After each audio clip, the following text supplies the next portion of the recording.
오늘 말씀의 제목은 꼭 붙들고 있으면 나의 것이 되는가, 그런 말씀입니다. 꼭 붙들고 있으면 나의 것이 되는가.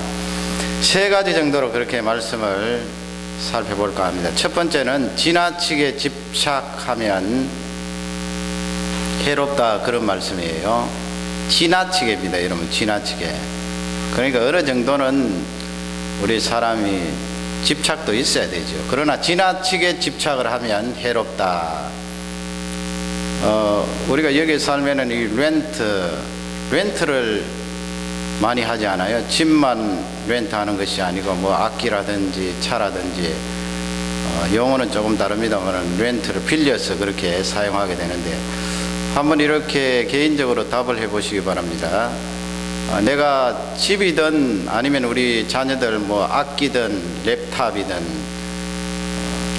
렌트를 해서 사용하는 것을 더 깨끗하게 쓸까요? 아니면 나의 것, 부모님 아니면 나 자신이 돈을 내어서 그것을 구입해서 내 것으로, 나의 것으로 사용하는 그것을 더 깨끗하게 정하게 사용할까요? 그러면 누구라도 쉽게 대답할 수 있을 것입니다. 내가 돈 주고 나의 것으로 산 것, 내 소유를 더 깨끗하게 사용하고 또 아끼겠지요.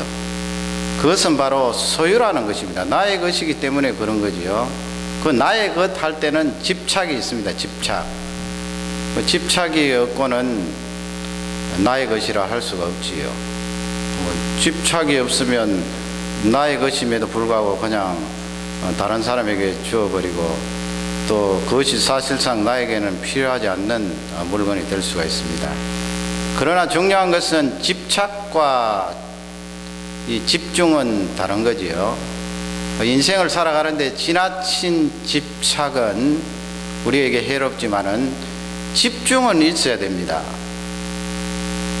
집중이 없으면 어떤 일을 해나갈 수가 없는 거예요. 우리 자녀들 공부하는데 사실은 뭐 머리가 좋은 사람이 공부 잘한다, 그렇게 생각할 수 있지만은, 그도 뭐 그런 경우도 있겠습니다만은, 그보다 더 중요한 것은 누가 같은 시간 안에 집중을 많이 하는가, 거기에 성적이 달라지고 또 거기에 관건이 달려있는 것을 알 수가 있습니다. 누가 많이 더 초점을 맞춰서 집중하는가. 1시간 동안 공부함에도 불구하고 집중을 해서 공부하는 사람은 그만큼 효과를 거둘 수가 있겠지요. 집중하는 일이 중요하고요. 우리가 무슨 일을 할 때 막 집착을 많이 해버리면은 사실 그 목표점에 도달할 것 같아도 잘 안 되는 것이 사실이거든요. 집착을 하게 되면은 우리가 긴장을 하게 되고, 긴장을 많이 하게 되면은 사실 잘했던 일도 놓치는 경우가 많이 있습니다. 특히 운동 경기를 할 때 그런 것을 보지 않습니까? 어떤 선수가 내가 금메달을 꼭 따야 되겠다, 그리고 이 언론이 보면은 금메달 딸 만한 선수를 집중적으로 보도하기 때문에 거기에 대한 부담이 있고, 그러니까 실제 게임을 할 때는 자기 자신의 가지고 있는 기술을 다 발휘하지 못하고 몸이 굳었어요. 그 집착하는 금메달을 놓치는 경우를 종종 볼 수가 있습니다. 그러게 요즘 G 세대라 그러지요. 글로벌 세대라고. 지난해 그 동계올림픽 때 보면은 19살, 20살, 21살 되는 그 젊은이들이 금메달을 따는데, 사실 나올 때는 금메달을 목표로 나온 것이 아닌데 그냥 즐긴다는 거예요. 하다가 보면은 금메달도 딸 수 있겠지, 이런 식으로. 그러니까 어떻게 그 말을 바꿔서 오늘 말씀으로 돌린다면은 집중한다는 거죠. 그 게임에 집중하고, 예선이면 예선, 결선까지 너무 신경 쓰지 않고 지금 현재 나에게 주어진 이 예선에 집중을 하다가 보면, 즐기다가 보면은 나중에 결선까지 나아갈 수 있고 금메달도 딸 수 있다 하는 그런 주장인데, 사실 그런 태도를 가지고 금메달을 딴 선수들을 우리는 보았습니다. 우리 남자들 겨울에도 축구를 하는데 거기 우리 청소년들 보면은요, 우리 어른들하고 조금 다른 것 같아요. 저는 그것을 보면서 처음에는 왜 저럴까 그렇게 생각했는데 자꾸 그것을 보면서 곰곰이 생각해 보니까 그 청소년들은 그게 맞거든요. 왜냐하면 공이 지금 오고 있는데 수비를 하고 있으면서도 막 이야기를 하거든요. 즐겁게 재미있게. 그러면 여러분 우리 1세대들이 볼 때는 못마땅한 거예요. 왜 못마땅합니까? 우리는 집착이 있잖아요. 물론 뭐 동네 축구하면서 이것 아니면 안 된다는 그런 집착은 없지만은 근본적으로 1세대는 삶을 그렇게 살아왔기 때문에 집착이 있어요. 저것 해야 된다 하면은 막 끝까지 물고 늘어지는 그런 집착이 있기 때문에 축구를 해도 그런 집착을 가지고 하는 것이 사실이거든요. 그러나 그 청소년들은 아니에요. 우리 1세대처럼 집착하는 것이 아니고 그 축구 게임도 중요하지만 그 게임하는 중에 서로 이야기하고 나누면서 지내는 그 시간이 참 좋은 거예요. 그러니까 양세대 다 단점이 있는데 우리 1세대들은 너무 집착하지 말고 집중적으로 좀 가면 되고, 청소년들은 집착도 아니고 집중도 아니고 그냥 공이 오고 있는데 그렇게 즐겁게 지내고 있으니까 너무 그러면 게임이 재미가 없지 않습니까? 그러니까 그 청소년들은 집중적으로 좀 오면 되거든요. 작은 일이지만은 그런 것이 우리에게 귀한 교훈이 된다고 봅니다. 하나님의 백성들이 너무 집착하면은 해로운 것이 많습니다. 예를 들면 하나님 아버지, 제가 이것이 꼭 있어야 저는 행복합니다. 하나님을 제외하고 하나님 아버지 이것이 사람이든 물건이든 이것이 꼭 있어야 저는 행복합니다. 하나님 이것 없으면 내 인생 망가집니다. 이것 없으면 내 죽습니다. 죽는 것과 같습니다. 그렇게 나가면 해롭다는 거예요. 이 지금 야곱을 보면은요, 6절 말씀에 가면은 그 6절 뒷부분에 나를 해롭게 하느냐 그런 말을 하거든요. 왜냐하면 지금 양식이 다 떨어졌는데 자녀들이 이집트 땅으로 내려가서 양식을 사와야 되는데 내려가질 못하잖아요. 왜냐하면 시므온이라는 형제가 감옥에 갇혀 있고 베냐민이라는 막내 동생을 데리고 가야 되는데 야곱 이 아버지가 베냐민을 꼭 붙들고 놓지 않는 거예요. 그것은 지나친 집착이에요. 꼭 붙들고 놓지 않으니까 어쩔 수 없이 에집트 땅에 내려가지 못하고 지금 혼돈 속에 지내고 있는데, 야곱은 도리어 아들들을 향하여서 원망하지 않습니까? 6절 말씀에 보면은 너희들이 어찌하여서 아우가 있다고 말하여서 나를 괴롭게 하느냐. 자기를 괴롭게 한다고 말했지만 사실상 자기가 꼭 붙들고 있는 그 집착 때문에 괴로운 거예요. 그 하나님께서 네가 그렇게 막내 아들을 꼭 붙들고 있는 그 집착 때문에 너가 괴롭다 하는 것을 지금 상황적으로 설명하고 그것을 놓게 하시려고 역사하고 계시는 거예요. 10절 말씀에 가면은 아들 중에 하나가 그런 이야기를 하지요. 우리가 지체하지 아니하였더라면 2번이나 갔다 왔을 것입니다. 그런 말을 하는데, 야곱이 뭐 이 막내 아들을 붙들고 놓지 않으니까 2번 정도 왔다 갔다 할 수 있는 시간이 있었음에도 가지 못했다는 이야기 아니에요. 그러니 양식은 다 떨어지고 어떻게 합니까? 야곱은 집착이 많았던 사람이에요. 왜냐하면 태어날 때도 쌍둥이가 뱃속에 있었는데 형이 먼저 나가려고 하니까 발꿈치를 그냥 콕 쥐고 따라 놓은 아기 아니에요. 그러니 뱃속에서부터 집착이 많았던 사람이고요. 그 다음에 하나님의 축복을 사모하다 못하여서 지나치게 집착하여서 나중에는 거짓말하고 속이고 그런 치사한 방법으로 하나님의 축복을 받았어요. 이 사람은 집착이 많은 사람이에요. 그리고 아내가 4명이었는데 그 가운데 제일 사랑하는 아내는 라헬이라는 아내였어요. 이 라헬이 2 아들을 낳았는데 그 첫 번째 아들이 요셉이고 2번째 아들이 베냐민인데, 요셉은 이미 죽은 줄 알았잖아요. 살아있지만은. 라헬이 두 번째 아들인 베냐민을 놓다가 해산의 고통을 견디지 못하여서 세상을 떠났습니다. 그러니 여러분, 첫 번째 요셉은 죽은 줄 알았고, 두 번째 이제 베냐민만 남았는데 그 베냐민을 붙들지 않겠어요.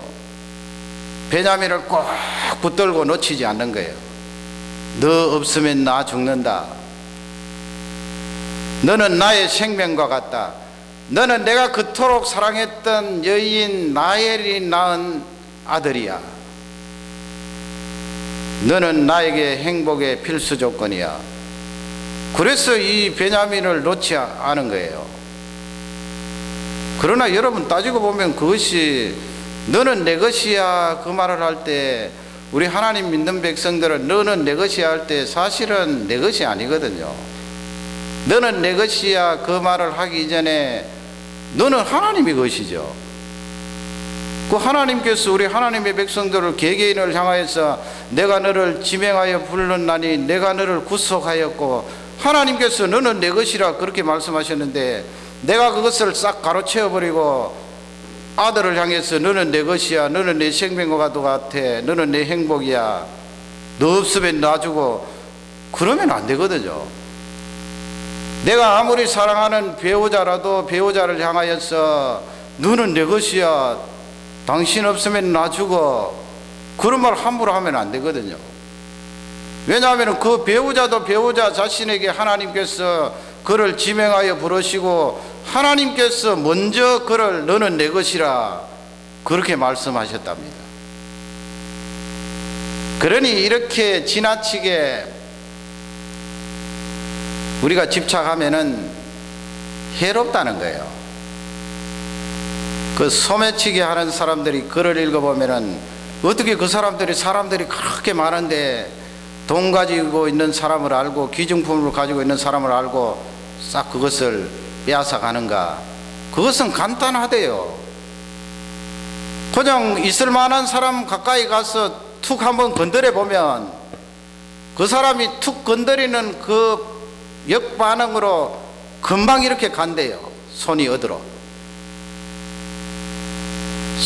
손이 가는 그곳을 보면 그곳에 귀중품이나 돈이 있다는 거예요. 그렇지 않겠습니까, 여러분? 내 호주머니에 돈이 들어있으면 누가 툭 건드리면 깜짝 놀라서 주머니 쪽으로, 돈 있는 쪽으로 손이 가지 않겠어요? 그러니 쉽게 알아본다는 거예요. 그 다음에 또 중요한 것은 귀중품이나 돈이 있으면 그것을 호주머니에 넣지 않고 어떤 가방이나 아니면 조그마한 소지품에 넣으면 그것을 콕 쥐고 있대요. 거기 아무것도 없으면 그냥 자연스럽게 부드럽게 있는데 돈이나 이 귀중품을 가지고 있는 사람은 꼭 쥐고 있대요. 부들부들 떨릴 정도로. 그러니 여러분 그것만 노리고 있는 사람들이야 쉽게 가려내지요. 금방 빼앗아서 도망치는 것입니다. 예를 들어 여러분 오늘 교회에 오실 때 어떤 사람이 길거리에서 돈 5만 불을 주었다고 생각해 보세요. 빳빳한 100불짜리 지폐 5만 불 하면은 500장입니까? 500장을 100장씩 다발로 탁 묶어서 주었다고 생각해 보세요. 그러나 가방이 없네요. 그러면 호주머니에 넣어야 되는데 그 호주머니 500장을 넣으려면 불룩할 것 아니에요. 교회까지 오는데 정신이 제 정신이겠습니까? 좋은 것도 있겠지만은 더 중심 감정은 불안하고 두려운 거예요. 내가 어떻게 이 5만 불을 가지고 교회까지 갈 것인가?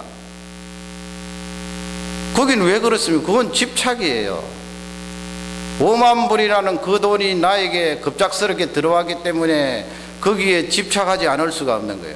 그래서 누가 가지고 가지는 않을까 해서 염려하고 두려워하는 마음이 나에게 들어왔는데, 요즘이야 뭐 은행이 잘 되어 있고 보관하는 시설이 잘 되어 있습니다만은 만약에 우리가 일상생활 하는데 집안에 늘 현금 한 1밀리언 정도 가지고 있다고 생각해 보세요. 여러분 잠 오겠어요?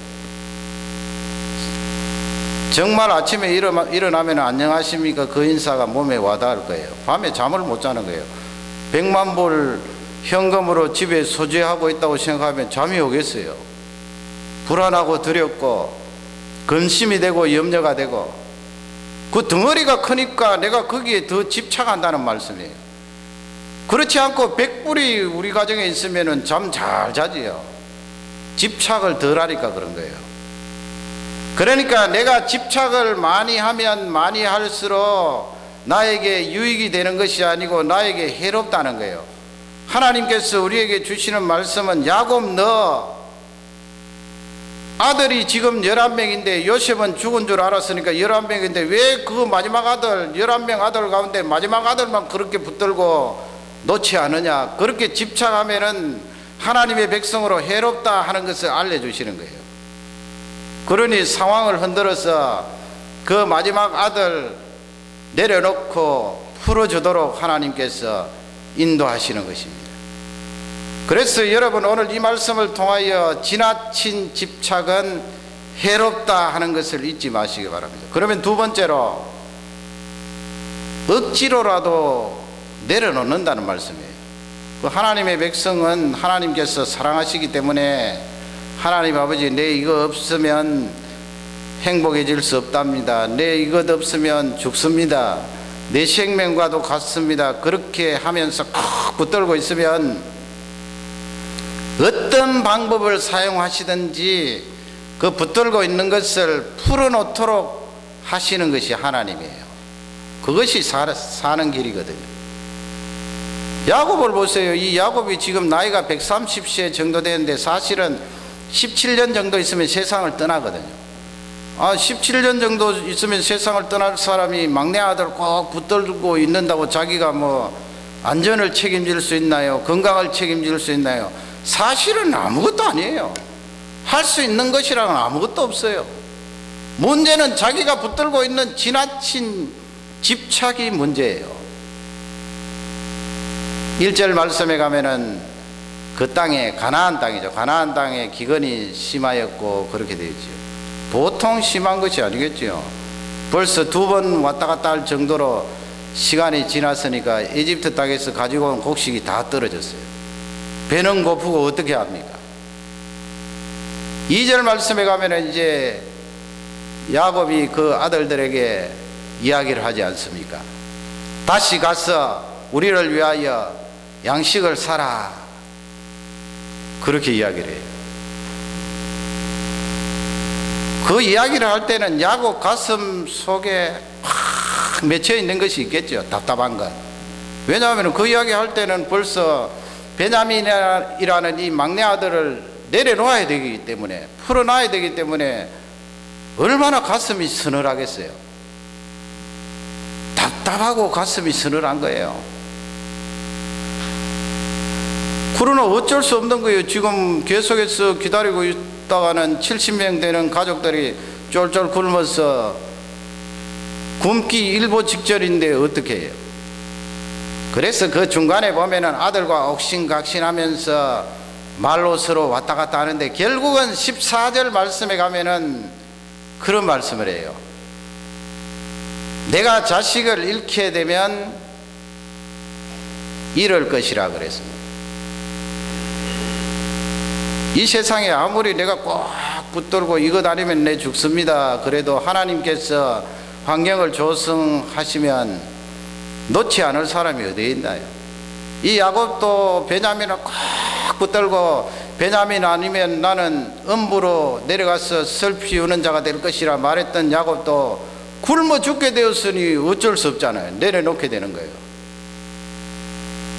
자식을 잃게 되면 잃을 것이라 그렇게 말하면서 베냐민을 풀어놓는 거예요.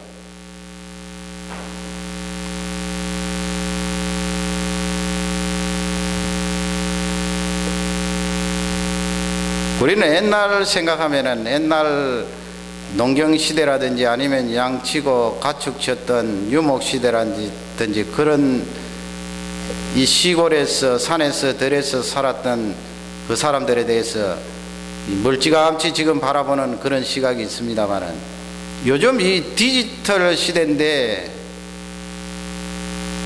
이 유목민들, 우리 자녀들 유목민들이 어떤 사람인 줄 아세요? 영어 보세요. 노매딕 피플이라고 그러죠.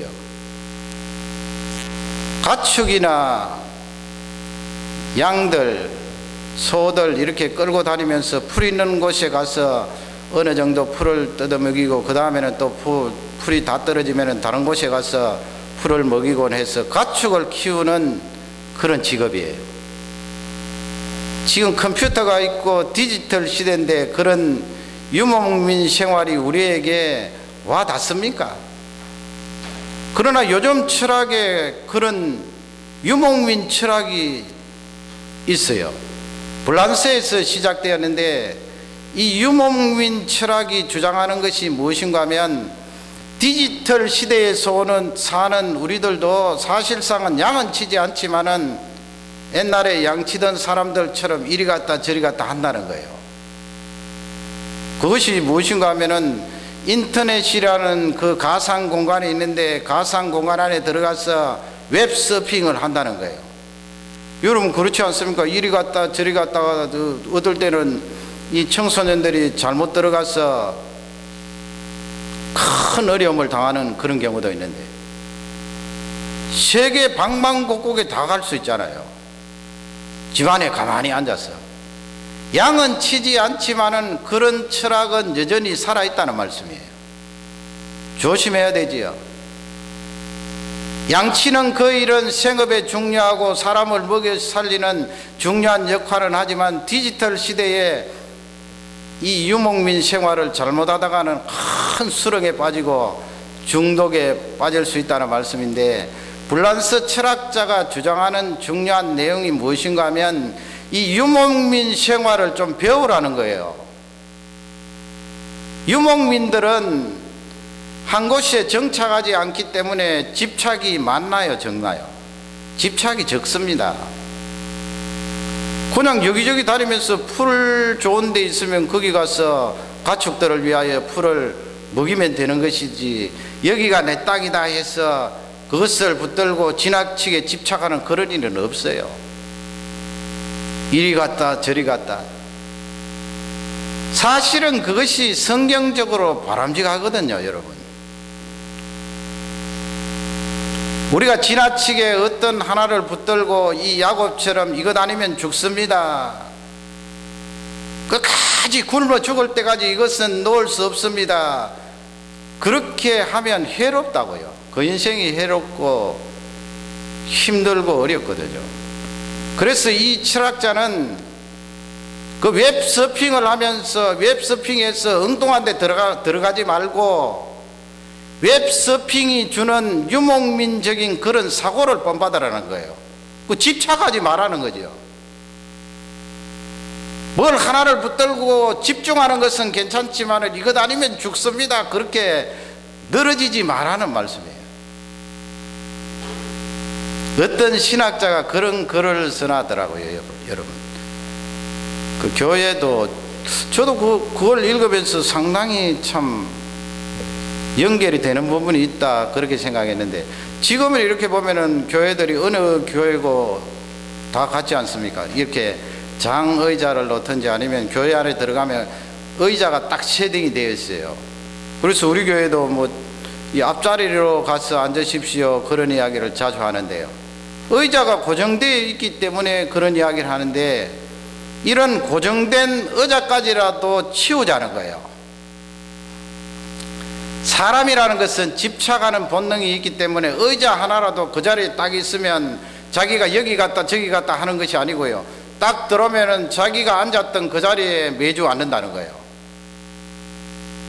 그것도 뭐 병적인 집착은 아니지만 우리 삶 가운데 집착하려고 하는 우리의 패턴을 설명하고 있거든요. 그러니까 이런 고정된 의자를 치워버리고 뒤쪽에 접는 의자를 딱 놔두면은, 안내하는 사람이 이렇게 안내하면은 그 의자를 들고 앞자리부터 순서대로 탁탁 앉는다는 거예요. 그러면 여러분 앞자리부터 앉으십시오 이야기할 필요도 없잖아요. 텅 비어 있는데 뭐 뒤쪽에 혼자 앉아 있을 수는 없으니까 앞쪽에부터 차곡차곡 그렇게 하는데, 좋은 발상 아니에요. 여러분 우리 찬양할 때 일어서는데, 일어서는 것은 하나님을 찬양하는데 내가 앉아서 찬양 드리기가 황송합니다. 그래서 사실 그것도 맞고 일어서서 하나님을 찬양하고 노래하는데 저는 하나 더 있다고 봐요. 그것이 무엇인가 하면 하나님 아버지, 하나님 뵙고 하나님 찬양하는데 제가 이 자리에 집착하지 않겠습니다. 자리에 집착하지 않는다는 것은 6일 동안 나아가서 삶을 사는데도 내가 가지고 있는 어떤 것, 어떤 존재에게 내가 집착되어서 하나님께 돌아갈 영광을 놓치지 않겠습니다는 그런 말씀 아닙니까? 그런 고백 아닙니까? 유목민 철학을 배우라는 말씀입니다. 성경이 가르쳐 주시는 말씀이에요. 그래서 성경은 양치는 것을 많이 비유로 말씀하시고 다윗 같은 사람은 양을 쳤던 사람입니다. 다윗이 양을 칠 때 여러분 들판을 얼마나 돌아다녔겠어요? 이 들판 저 들판. 그러니 자기가 하나님의 백성들을 다스리는 왕이지만은 그 자리에 지나치게 집착을 했을까요? 안 했을까요? 덜 했겠지요. 다른 사람보다도. 원래 양치는 목동이 여기 갔다 저기 갔다 이런 사람인데 자기가 왕 되었다고 하면 그 자리 붙들고 하나님 아버지 이 자리가 나의 행복의 전부입니다. 이 자리 아니면 죽습니다. 그렇게 말한 왕이 아니에요.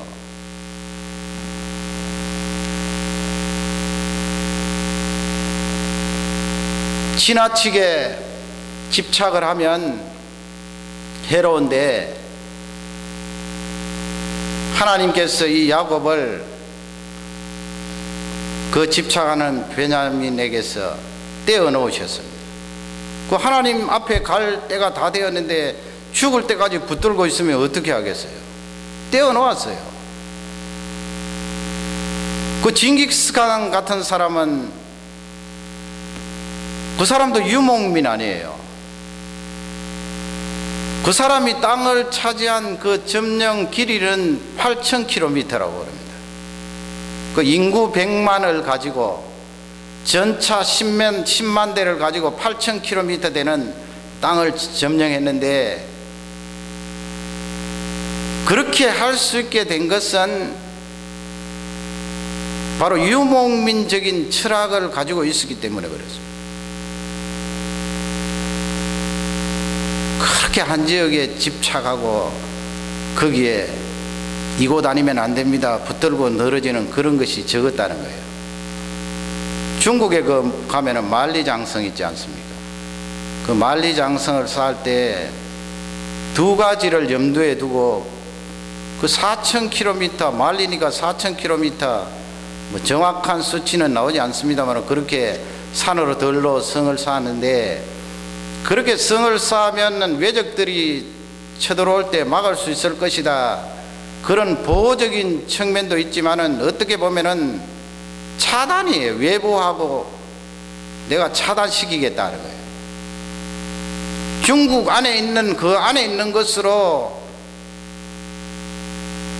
유지를 하고 보수를 하겠다는 말씀이죠. 그 집착 아닙니까, 여러분? 그래서 옛날부터 이 징기스칸이나 로마 사람들은 그런 말을 했습니다.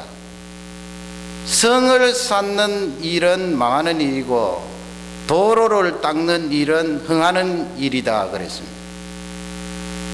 그 도로를 닦는다는 것은 집착하지 않는다는 거죠. 세계로 뻗어나가는 것 아니에요.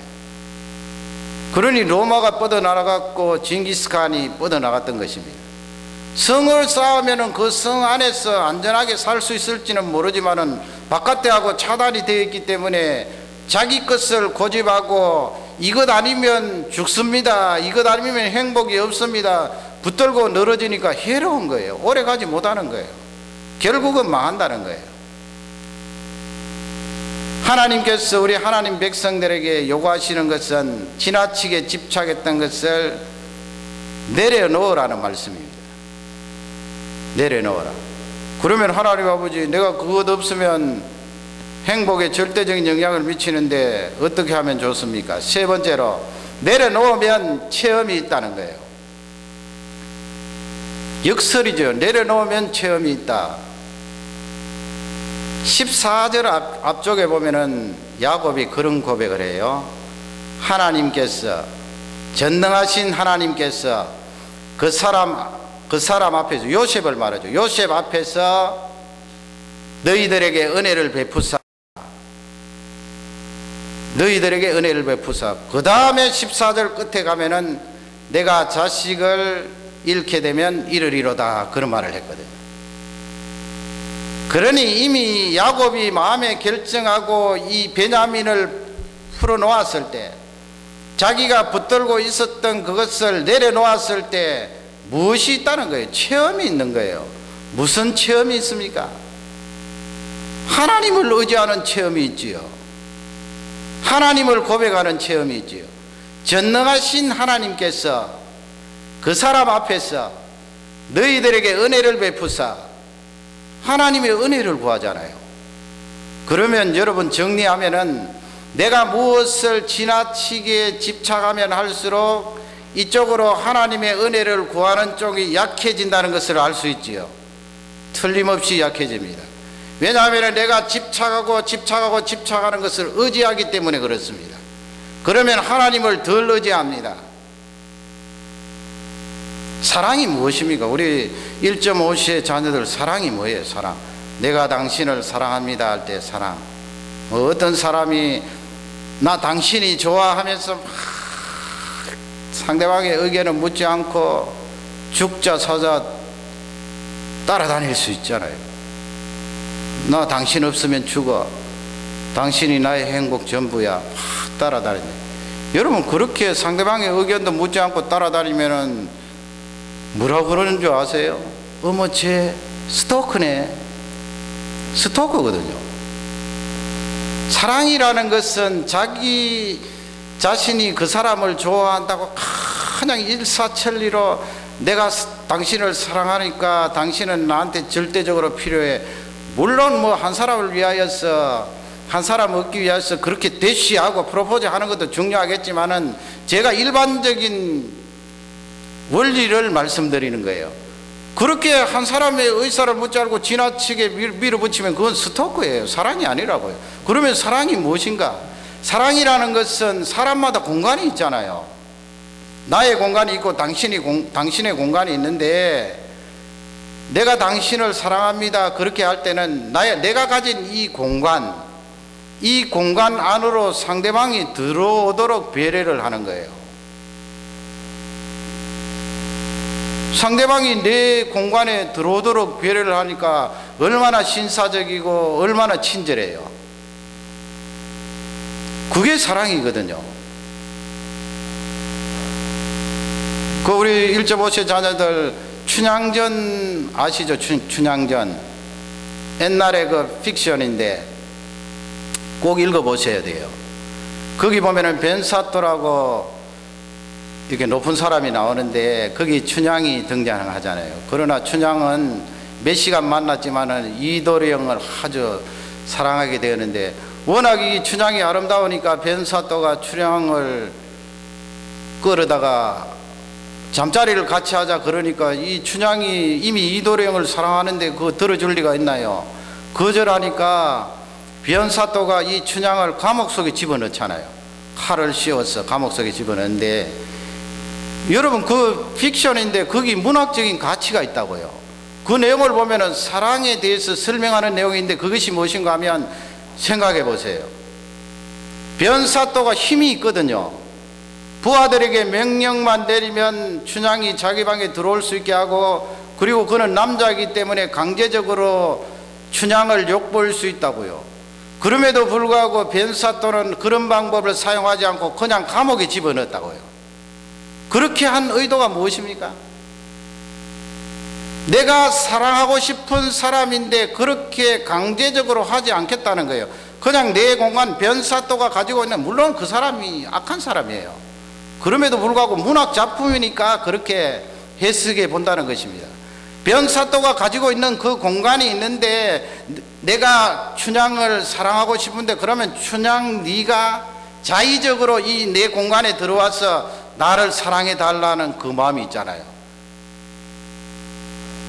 그가 악한 사람이지만은 춘향을 사랑하는 그 사랑은 어느 정도는 순수했다고요.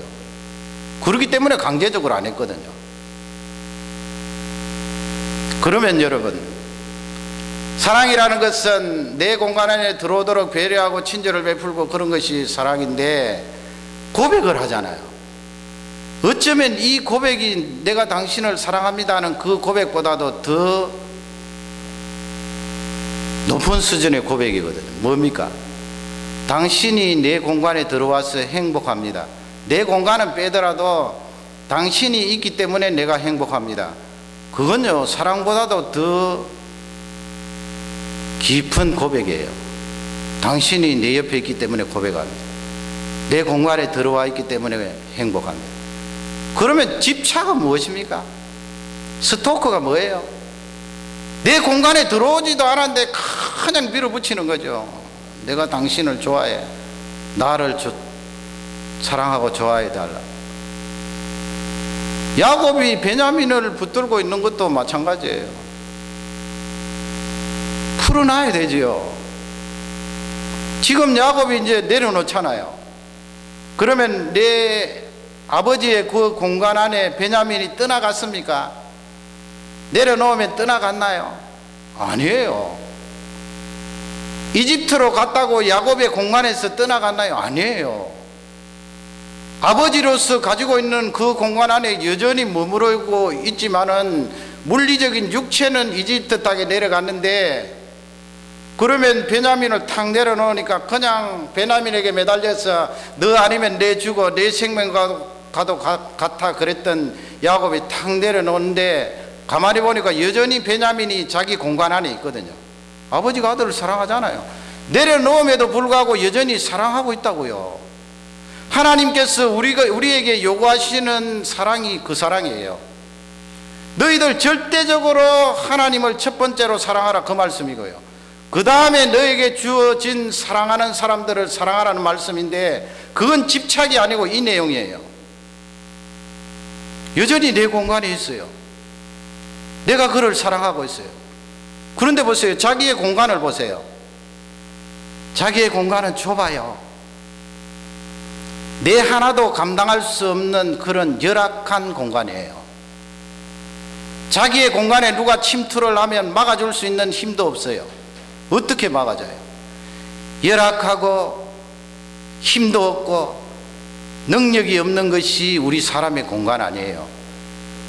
내가 A라는 사람을 사랑하면 사랑할수록 그 사람이 내 공간 안에 들어왔을 때 내가 그 사람을 보호해주고 그 사람을 감싸주고 그 사람에게 은혜를 베풀고 싶은데, 거기서 드러나는 것이 무엇인가 하면 나는 그렇게 할 수 없다는 거예요. 할 수 있는 능력이 없잖아요, 사실 따지고. 제가 한국에서 상담 공부를 할 때 이렇게 그룹으로 만들어서 상담을 한 뒤에 이렇게 4명, 5명 상담사들이 모여서 케이스 스타디라고 그러죠. 이런 상담을 내놓고 이제 상담을 나 혼자 하면은 판단이 흐려질 수 있으니까 여러 사람이 그 이야기를 듣고, 물론 비밀 보장이 된 상태에서 그렇게 하는데, 이건 이제 상담사가 그런 이야기를 해요. 그분이 뭐 이런 건 설교로 예화로 들어도 괜찮다고 그랬어요. 왜냐하면 자기가 치료되어 있기 때문에. 상담사가 무슨 이야기를 하는가 하면은, 결혼을 딱 했는데 신혼부부인데 내가 내 아내를 너무너무 사랑하여서 이 사람을 좀 보호해주고 감싸줘야 되겠는데 자기가 힘이 없다는 거예요. 불안하잖아요. 밤만 되면 무섭다는 거예요. 왜냐하면 누가 와서 자기 아내를 해칠까봐. 그래서 이 상담사는 야구방망이를 탁 준비해서, 나무 야구방망이를 준비해서 침대 곁에 탁 두고 그렇게 잤다고 그랬어요. 누가 들어오면 야구방망이로 치려고요. 그렇게 해도 불안하더라는 거예요. 내가 이 아내를 너무너무 사랑하는데 만약 누가 건드리면 어떻게 하느냐. 자기가 절실히 깨달은 것은 사랑하면 사랑할수록, 사랑하는 사람이 내 공간에 들어와서 있으면 있을수록 내 능력은 부족하다는 것을 깨달았다는 거예요. 그 다음에는 어떻게 할까요? 그래서 하나님을 찾는다는 것입니다. 여러분, 야곱이 지금 전능하신 하나님께서 그 사람 앞에서 너희들에게 은혜를 베푸사, 이 말씀이 그냥 나왔을까요? 아니거든요. 내 공간 안에 들어온 베냐민 너무너무 사랑하는데 지금은 집착은 아니라 그러나 그 아들을 사랑하는데 나는 힘이 없어. 내 공간은 너무 열악해. 그러기에 하나님의 은총을 구하거든요. 하나님의 은총이 그에게 임하기를 바래. 너희들에게 임하기를 바래. 그렇게 하면 여러분, 내려놓는 사람도 살고 붙들려 있던 사람도 사는 거예요. 그게 34절 말씀인데요, 이 야곱이 식물을 잘 준비해서 10명의 형들에게 대접을 하고, 하반절에 보면 어떻게 되어 있는가 하면은 이 베냐민에게는, 그러니까 어머니가 같은 형제잖아요. 다른 형들은 배가 다른 형제들이고, 어머니가 같은 형제들이니까 더 정이 가고 어리고 하니까 얼마나 주었다고요? 식물을 5배나 주었다고 그랬어요. 5배나. 그러니까 내 공간에 내가 내려놓아도 무엇을 말씀하고 있습니까? 죽지 않는다는 거예요. 야곱 방망이 놓고 지킬 필요 없다는 거예요. 죽지 않는다. 내가 내려놓고 내 공간 안에서 그를 사랑하고 있어도 하나님을 의지하고 하나님 바라보고 하나님 은총을 구할 때 죽지 않는다. 죽었으면 죽는 것이 아니고 도로 5배나 되는 그런 음식 대접을 받고 잘 지내게 되었어요. 그리고 시므온도 풀리게 되었지요. 나중에는 야곱이 이집트 땅으로 내려가서 70명의 가족들이 평안하게 지내지 않습니까? 이것이 하나님께서 주시는 메시지. 물질도 여러분 마찬가지입니다. 재물이라는 것은 커런시 아니에요. 흐르는 거거든요. 흐르는 거. 시유할 커가 흐르는 거 아니에요. 물 흘러가듯이. 어떤 사람이 하나님 아버지 내 재물은 꼭 있어야 됩니다. 재물이 나에게 중요합니다. 이 제목하고 재물이 없으면 나는 행복이 없습니다. 그렇게 하는 거하고 다르거든요. 이 재물은 나의 생명과도 같습니다. 그렇게 지나치게 붙들면, 집착을 하면은 재물은 빠져나간답니다. 그리고 하나님께서 그런 사람에게는 주시지 않는답니다. 여러분, 지나치게 붙든다고 될 것 같으면 이 세상에 가난한 사람이 어디 있을까요?